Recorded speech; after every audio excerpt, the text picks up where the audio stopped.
ఇంద్రవెల్లి సభకు అయిన ఖర్చు ఎంత, నిత్యం ఢిల్లీ వెళ్ళడానికి స్పెషల్ ఫ్లైట్, చార్టెడ్ ఫ్లైట్లు వేసుకొని వెళ్తున్నారు, ఇదంతా ప్రభుత్వ ఖర్చుతో వెళ్తున్నారు కదా అని యూటర్న్ ముఖ్యమంత్రిగా రేవంత్ రెడ్డి మారాడు అని చెప్పి చాలా అభ్యంతరకరమైనటువంటి కామెంట్స్ చేసింది.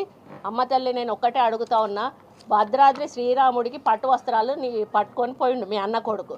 ఆయన ఏ హోదాలో పోయిండో దానికి ఒక్కదానికి ఆన్సర్ చెప్తే వీటన్నిటికీ కూడా ఆన్సర్ దొరుకుతుంది అనేది నేను తెలియజేస్తూ ఉన్నాను. ప్రభుత్వ నిధుల దుర్వినియోగం గురించి మాట్లాడే నైతిక హక్కు మీకు అస్సలు లేదని చెప్తా ఉన్నాను. ఈరోజు 100 కోట్లు 200 కోట్లు పెట్టి మీ సొంత ఫ్లైట్ కొనుక్కునే స్థాయికి మీరు ఎట్లా ఎదిగారు అని అడుగుతా ఉన్నాను.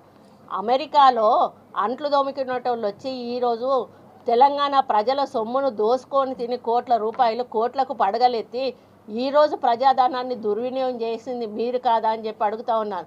ఈరోజు లిక్కర్ స్కామ్లో ఇరుక్కొని లిక్కర్ రాణిగా పేరొంది ఈరోజు బీజేపీ కాళ్ళ మీద పడి మిమ్మల్ని అరెస్ట్ చేయకుండా ఈరోజు మీరు ఇది ఇంటర్నల్గా అండర్స్టాండింగ్తో పోయి ఈరోజు బయట పడ్డది మీరు కాదా అని చెప్పి అడుగుతా ఉన్నాను.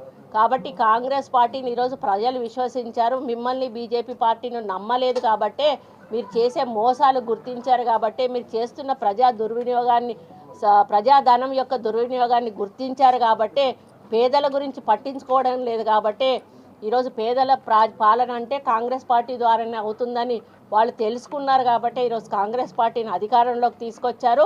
మళ్ళీ కూడా పార్లమెంట్ ఎన్నికలు రాబోతూ ఉన్నాయి.